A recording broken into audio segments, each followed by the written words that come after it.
Hey everyone, welcome to Hacking the Hustle. This is your host, Benji Sklar, and I'm really excited to have Ian Courier on the podcast today. What's up, Ian? Hey, how's it going? A little bit of background on Ian.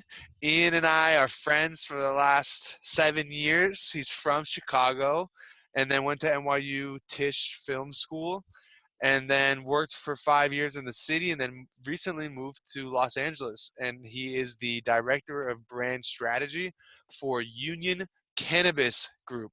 So really excited to have Ian on the podcast to talk about the cannabis industry, how it's been impacted by the coronavirus and brand strategy as a whole. So let's just kick it off. Ian, what's it like being in LA with what's going on in the world? Well, it was when everything's just sort of started popping off. I definitely felt a need to just get out of the city. I mean, having lived in New York for 9 years, seeing how condensed people can be, seeing how, I was lucky enough that I was able to seek refuge a couple hundred miles north in Northern California near Sonoma, Santa Rosa area, and staying with my brother, Very um, nice. who, yeah, with him and his wife, and they just had a baby last week. So that's even more interesting, Oh, I think, than to have one of those during this time. But wow. they're pushing through, and they're doing great right now. So it's been very nice to be around them and the baby and everything, and just sort of be in a little more rural area than a metropolitan vibe right now. For sure. You don't you're really, there's not as much chaos happening outside your window. Yeah. What's it like being in the house with a newborn baby and you're the little brother? Oh man, it's definitely a fight for attention. That was such a good Always, answer. I love that. Tell me always. about it, bro. Being the younger sibling is Uh, difficult. yeah, So let's yeah. we can talk about that, but I want to talk about more your job in the cannabis Hmm. industry. What does that even Sure. entail? What is going on in your job where you're branding your industry? Who are you branding to? Well, I mean, it's a very good question. I think that there's different cannabis users. So you have the stereotypical kind of stoner, Hmm. that and paraphernalia that accompanies that sort of the imagery that accompanies that sort of demo. Very 60s, very psychedelic vibe. And then you have the other Someone like consumer, you who which is looks what like you and me? perhaps, or we're looking for something that's much cleaner, a little bit that looks a little bit more pharmaceutical grade, something that's a little bit more high end, something that's distanced itself from weed culture, Hmm. and it more embellishes itself in like I'd say wellness Mm. culture. Oh, I never thought of it like that. Yeah. So as what my biggest task right now is appealing towards create working with a company to develop a 50 plus brand, something that will appeal towards a older demographic of people who may not, who may be on the fence of cannabis. But Hmm. um, personally, I think that any sort of uh, pain relieving techniques that are, it's less addictive. It's not even addictive. It's opioids are addictive, Hmm. and that's pain management. Even even during this outbreak, there's some, speculation on Advil, and if Hmm. it's, so Wow. it's trying to come up with the best pain relieving medication, Yeah. while that just so happens its main ingredient just so happens to be cannabis. Why do you think cannabis, weed, pot has such a taboo, but over-the-counter medication does not? Culture, man. I mean, I could go into the whole history of how it became illegal and how the sort of the systemic racism that came from that, and why, and war against Reagan's war against drugs and things like that. How it's ruining our youth and things like all Hmm. sorts of things. I mean, and then there's the whole other aspect of just total mass incarceration of Hmm. people of color throughout this country, and now you have a lot of, I mean, not to say that like everyone, but like there's a handful of just like white folk who are just reaping the profits off this industry, that while people are still sitting in jail cells Yeah. because they sold in dime bags. So it's very much what I'm kind of in it for is to sort of reverse whatever my role is in this industry. It's Hmm. to, whatever products I do help, it's definitely in an underlying effort to, release people from prison for this thing that is very much helpful to a lot of people. Wow. So you're saying that your role in the industry is to help the criminal justice system reform. Well, I mean, to a degree. I mean, that's like if our motives aren't driven by actual we want. I mean, this isn't this may sound kind of like bizarro, but like, why do we want people sitting in prison for something that we're making money from? I agree. All right, so let's talk about it. So how do you change the criminal justice system and criminal justice reform? You have lawmakers, meaning people who sit in the legislature, who Hmm. draft up these bills that are approved by the governor or president, and a lot of them smoke pot too, under the table. Yeah, But sure. because it's taboo, A lot of uh, them take Xanax and drink white wine to go to sleep, where yeah, some other people do less extreme measures and just take a puff of a joint and fall asleep. Like there's, hmm it's all. I think anything is fine in moderation. hmm That's my personal decree. yeah, Whether that's alcohol, cannabis consumption, you know, uh, hmm food, anything, caffeine, anything. yeah, I think that it's really up to the people to determine how much they're consuming, and like it's they're if they're yeah, adults, it's cannabis is still 21 plus. yeah, So if you're responsible enough to drink a beer, you should be responsible enough not to get hmm so so zonked out that you yeah. can't focus or function. I think in American culture today, at least I feel more comfortable saying right now that last night I drank a full glass of tequila or I did lines of cocaine. I feel like that would be more socially acceptable than saying I smoked a bong for the older 50 to 80-year-old generation. They would Yeah, more I relate mean, with the other two than the latter. sure. I mean, Maybe.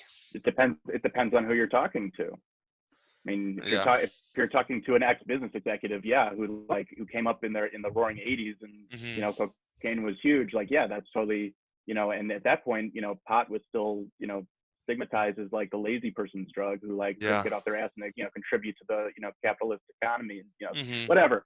But Yeah. like and then you talk to like a pastor, they're gonna think it's all bad. But then Yeah. you talk to somebody, you talk to like a yoga person, they're gonna look at you and be like, you did cocaine and alcohol last night, like Yeah. this is a plant, dude.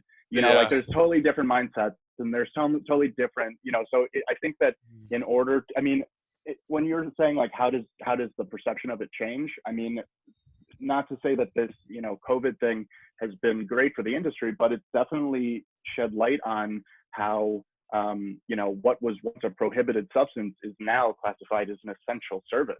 Wow. It So is. I mean, as Marijuana has as become an more as essential more service. I mean, dispensaries continue to operate because it's classified as medication and stuff to a Yeah. degree. So once other states once other states get hit by, a lot of, they're going to start needing a lot of money hmm soon. They're going to start looking for reliable industries that, survive pandemics and stuff. And they're going to look at cannabis and say, we should probably make this medicinal in our state or recreational so that, we can also have an additional essential service available that collects tax revenue for our hmm state while in a time of down or a period of downtime. Yeah. I want to go back to your statement that people who smoke weed are lazy. And so Mm-hmm. I've heard that people who have ADD, ADHD, and myself included, who that marijuana and the THC that impacts these people's neurotransmitters in their brains from inhaling it through their lungs is better than taking all the Adderall and other stimulant prescription drugs. And I'm not a doctor, and I definitely, I personally also, I mean, I've been diagnosed with ADD and HD since third grade, and I've been on a litany of, Adderall, Ritalin, Vyvanse, whatever, hmm throughout the course of my life, and definitely, you have all those things are classified stimulants. I mean, they're one molecule away from being meth. So, yeah, and they're, I was not allowed to go to school at third grade without taking it every morning. Otherwise I'd wind up on the principal's bench. So it's wow, like, what does that, yeah, what kind of damage does that do yeah, to your nervous system, circulatory, all that stuff? hmm I think that honestly, in terms, and this is something I was very excited to potentially talk to you about, which is that amidst this COVID-19 pandemic, I think, and my job is to sort of strategize around these. I mean, what I like to do at the end of the day is consult people, consult companies, basically provide my understanding of the world as a whole and give it to friends and the companies to sort of allow them to sort of understand what's really happening. You're a from great perspective they consultant to might me. not understand. Thank you. And I think that what Union Cannabis Group is doing now is I'm allotted a lot of time now just to think and ponder and research and do and read a lot so that I can figure out a way what cannabis is going to look like in the next, not like 2 months, 6 months, year, 2 years, 5 years. And I think in the next, 2 months to a year, 2 years period, I think that the whole social aspect of cannabis is going to be totally removed. I don't think joints are going to be a thing. I don't think people are going to be passing around, blunts to each other. I think that it's all going to become very personalized, or they're going to be taking it internally, as in, whether that's in pill form or lotion or, any sort of different other way, other way of absorbing THC or CBD into the system. I think that just the smoking, people are going to be more concerned about their lungs. People are going to be more concerned about their lung health. And all in all, I think that,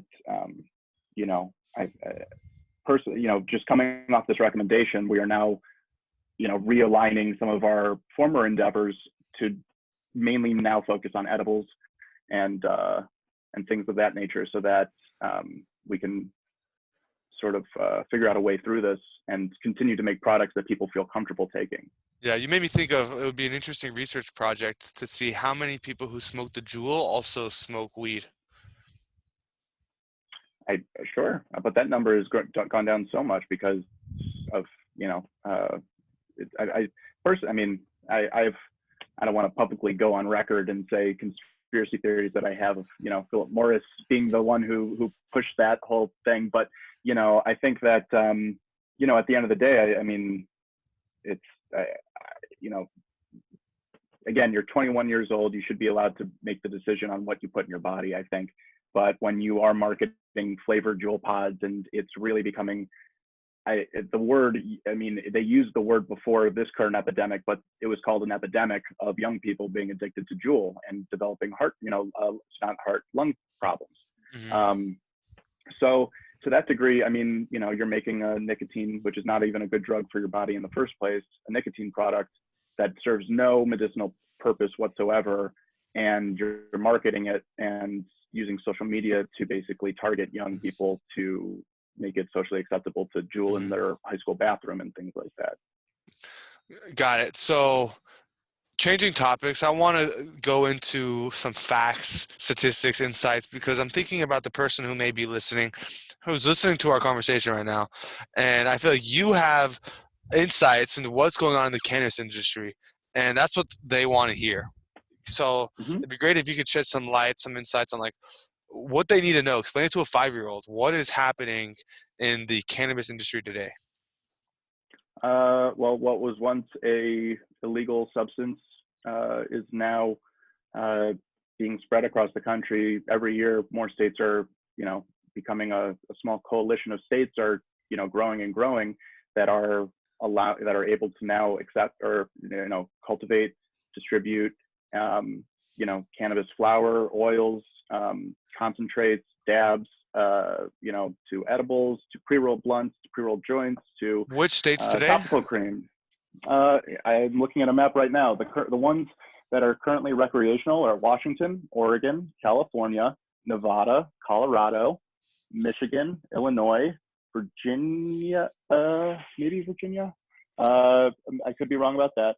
Massachusetts, Maine, and the ones that are medicinal are currently Montana, North Dakota, Minnesota, Missouri, Utah, Arizona, New Mexico, Oklahoma, Arkansas, Louisiana, Florida, Virginia, Ohio, Pennsylvania, and New York. And wow. So all those states, it's legal to buy marijuana recreationally. In all those states, there are dispensaries that are allowed to be open despite the shutdown.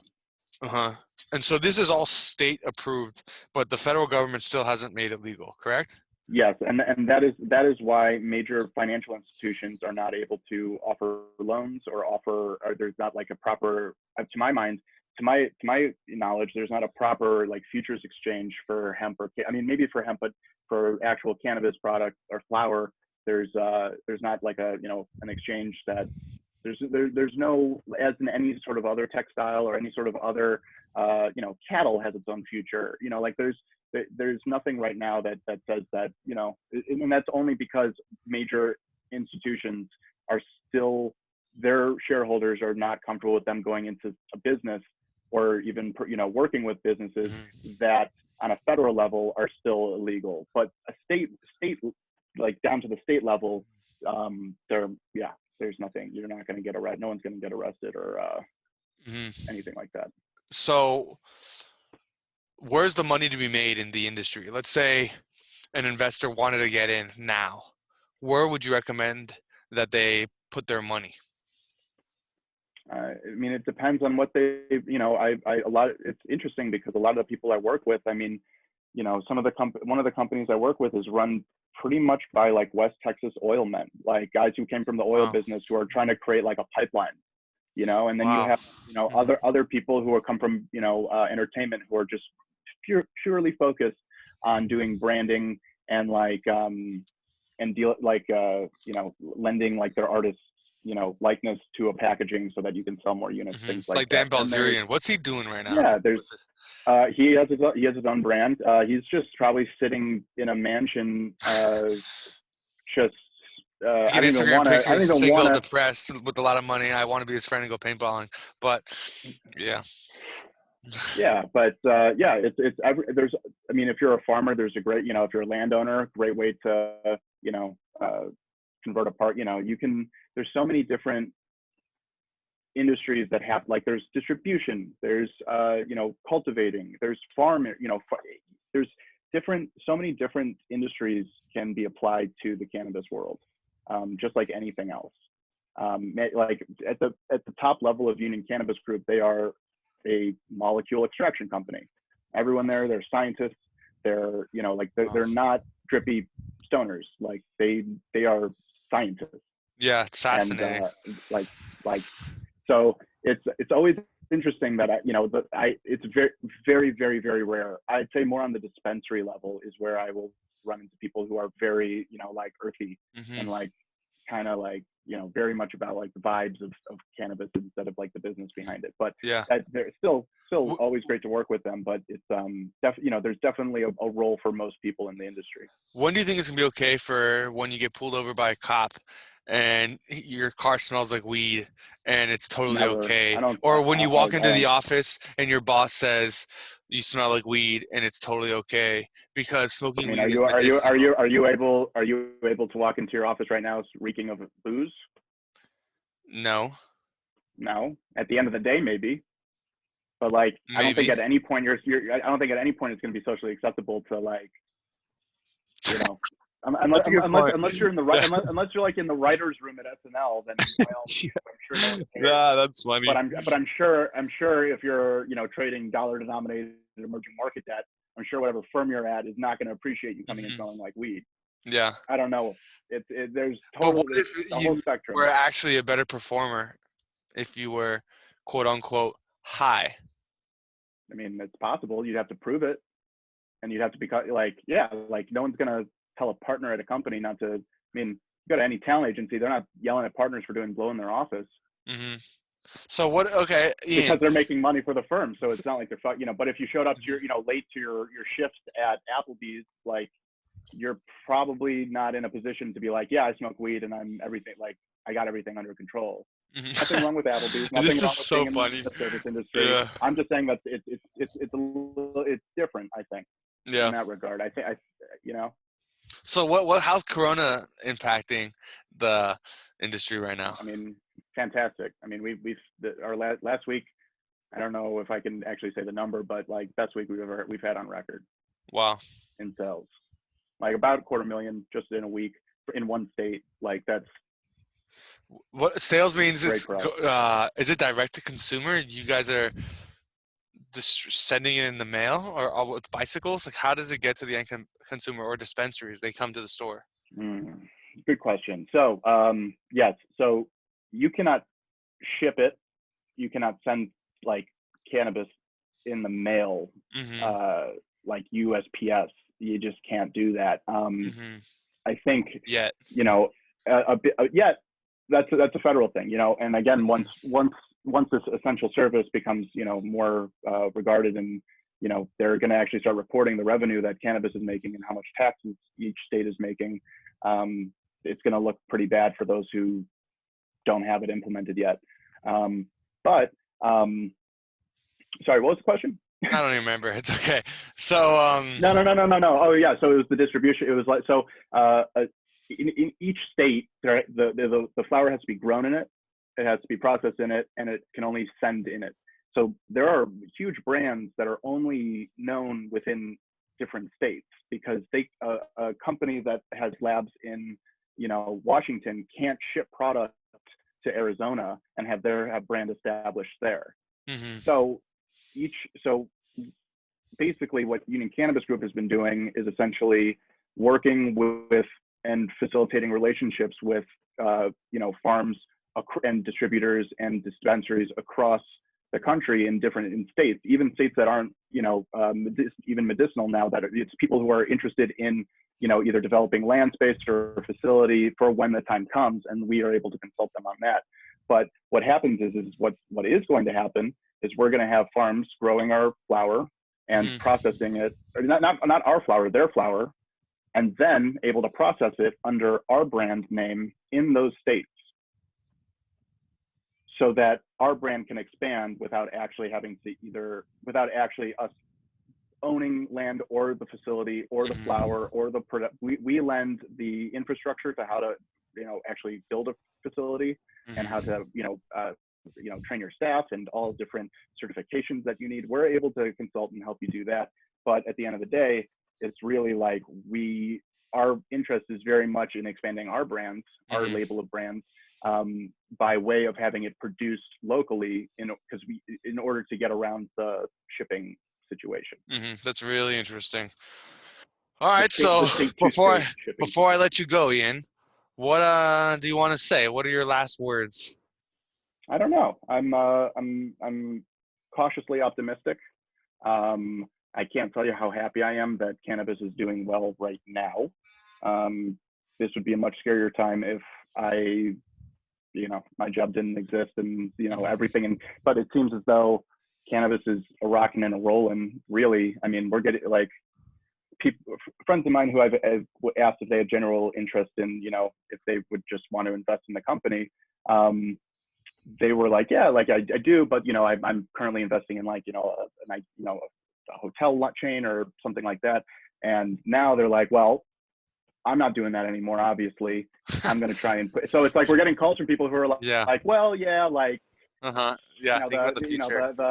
The tourist, this tourist attraction thing isn't really going to turn out for a while. But I'd rather reallocate my money and put it into something that's going to, you know, withstand. That looks like at the moment it seems to be thriving.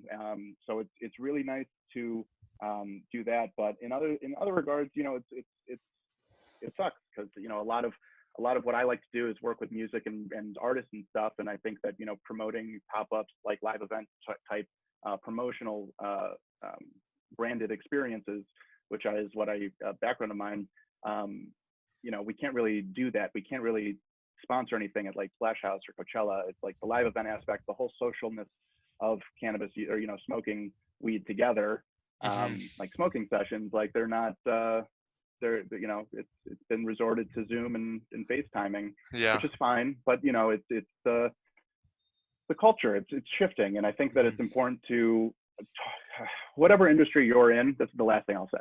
Whatever industry you're in, it really, whether it's currently at a standstill or it's just taking off, I think that it's important to realize that, you know, in 2, 3, 4 months from now, things will start to return to normal, and it's important to start thinking of things and your craft and how to basically adapt it in any way you can so that you can continue to be relevant and continue to be, putting out ideas and things into the world productively to benefit something that will actually be of use in the world that we will be finding ourselves in, and thinking about what to. So for me, it's like, if people aren't going to be sharing joints, is it worth our while to start investing in developing like a plastic tip for your joints, similar to like how people share hookah? Like, is that gonna become normal? And then how do you develop a product like just a simple plastic tip that can become something that you need to buy when you go pick up your rolling papers and your eighth? Yeah, it's So really, that you're making me think of like the California gold rush and how the people who made the most money were those selling the shovels. It's like, there you go. Exactly. And it's like, we like, yes, this is a very scary time and a very like unsettling time, but what I've been doing I mean, if you saw me a few weeks ago, I was like very like sure apocalyptic, like World War III type stuff going on in my head. And the more I oh, I research really want to talk about that. That's the I'm happy to juice. jump on it another time. I'm happy to jump on a conspircy theory. I wish we talked about that this whole time. I love conspiracy theories. But So fun to talk yeah, about. no, it's just basically adapting yourself now. If you're an actor, learn to like self-tape, do whatever you wanted, do all your auditioning, do all the scenes you ever wanted to act out, record them in your home and make a YouTube channel and tag it and make posts with friends, have people comment on it. Like, there's no better way of like building your brand now, because nobody's distracted by sports games. No one's distracted by the wedding that they have to go to. No one's distracted by anything right now. Everyone is hyper focused on their phones and their content, their news feed. And that gives you such a great opportunity to like really push through and like get onto people's screens so that they can see whatever it is you're doing. All right, let me get some free consulting from you. What would you do if you were head of brand strategy for Forage? That's a good. Well, first I would ask, do you see your current limitations as? And I'll tell you right now, your current limitation is that you cannot actually have live events in set places and conventions, and who knows when those will return. So instead of being like, well, I'm just going to sit here and develop this live event, idea, or company, not an idea, it's very much a company now, but it's developing in I guess what the Silicon Valley likes to use. They like to use the term pivot. You pivot, but yeah, pivot, and that just means adapt to currents. All right, so I've done that. Now what? Now that I've pivoted, how do I actually get traction? I would, in small batches, develop a very close personal group of brands that will be with you when live events do start popping off again. And by doing that, you can basically work one-on-one with, I'd say, give yourself 5 companies that you really like, that are interested in joining your platform full time, and hooking them up personally with foragers to FaceTime with them, learn about the company, and then have the forager, I guess, conversations with, I'm just spitballing here, but just a way for them to have like one-on-one FaceTime with the CEOs of these companies, or in order, I like the idea a lot. You made me think of utilizing the internet. And the best part about this right now is the whole playing field is level. You can apply for a job in London right now, and you'd still have the same interview process as the guy who lives down the street from the office that's located in London. Yeah. You can like, everyone is FaceTiming right now. Everyone is doing these Zoom sessions. It does not matter where you're located. So I would you can apply for a job anywhere. You can network with anybody anywhere. You don't have to be like, I'll be in Seattle next week. Maybe we can grab lunch. It's like, who cares? Like, it doesn't matter anymore. We have phones and laptops. I have literally 30 15 minutes free this evening after I put the baby down or something. And I'm happy to, and like, that's the thing. People are so much more eager now to share and like to learn from each other, because they themselves everyone is searching for answers. Yeah. So it's I loved it. Ian, I yeah, loved you having on the podcast. I feel like I yeah. really Well, learned some I'm good stuff. I feel like I actually learned things about the cannabis industry. Made me feel less taboo about weed and marijuana and how freely you discussed it. I feel like I need to shed that eggshell of like me worried that I'm going to get in trouble by I don't even know who, like just like yeah, but society, the old school generation. And I appreciate the time. This was great. absolutely. But I will say that a friend of mine runs a company where Mm-hmm. they very much they're working on micro dosage of LSD and mushrooms, Uh-huh. What's it called? psilocybin, What's the name of the company and called? I I'm not at liberty to say, Okay. but they're really hedging on the idea that psychedelics will help cure depression and things like that in 3 to 5 years. Once cannabis becomes cool, then that's the next step. Mm-hmm. It's in responsible microdosing, because Silicon Valley does it all the time. It's been reported multiple times that like tons of people who work Everyone does at it the all the time and startups no one are talks about it because it's taboo. exactly. And he asked me, he's like, if you do decide to like try the product, like, would you give a testimonial? And I was like, Mm. until I become like like a well-known thought leader, and Uh-huh. like I don't have to like prove myself as like somebody who's not like a druggie, Mm. then just like people who just like Yeah. first time interaction, if the first time they hear me say like, yeah, I did, like I Mm-hmm. microdosed, like that's gonna be there. But like if Gary V went on when everyone knows who he is and what he's about, Yeah. and he was like, yeah, like then it's like, oh Yeah. well, shit, like he's got his Yeah, shit together. totally. Yeah, So when I Elon guess Musk that's fine. took one hit out of a joint on Joe Rogan's podcast, that was a big moment for Hmm. the weed smoking community. Move the culture forward. It really No, did. but Elon Musk, you know. yeah, yeah. But yeah, I mean, it's, and even me, it's like that's how I feel about that sort of things. Like I feel like that's Hmm. not Yeah, but I'm gonna get in it's a trouble or business, and something. my parents are Yeah. totally cool with it. Like they're stoked Uh huh. about it. Like, for Yeah, if I was caught with a joint in high school, my parents would have ringed me out, and I wouldn't have been able to leave the house. for But sure. now I'm getting texts from my mom being like, "Oh, Ian, I have the best idea for a cannabis cooking show. Like, you should totally try and make it." And I'm Yeah, like, "Oh my god!" that's so Like funny. yeah, It's because when yeah. anyone who's anti-weed either has never smoked weed or had a real crisis in their family because of it, or and if they have smoked weed, I bet they're totally on the other side and they're supporters of the cause Yeah, because but I it mean, makes you in a good place. It makes you happy. yeah, yeah. I mean, that's I mean, it's just relax. It's either there's some that makes you relax, there's some that makes you focus, there's some that relieves severe what do you call it? What do you call it when seizures? Yeah, There's so many. There's like, and it just goes I've across seen the those videos. Yeah, for pain relief from radiation therapy and things like that. yeah, It's like it's it's a very much proven medicinal plant, yeah, and the fact that people have been getting arrested for it for yeah, decades is very, not decades, yeah, decades. I yeah. thought I said centuries.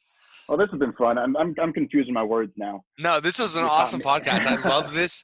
Thank you very much, Ian. I'll let you go. Have fun Yeah, in of course, California. Enjoy the sunlight and stay safe. Don't cough or get coughed on by anyone. of And course. I've been I love you very much. Thank you very much for joining the podcast, episode number 24. absolutely, and I just want to say I'm very happy you're doing this. This is a great idea, and it definitely establishes you as somebody who brings different minds and industries together. You're the human embodiment of your company as a whole, in my opinion.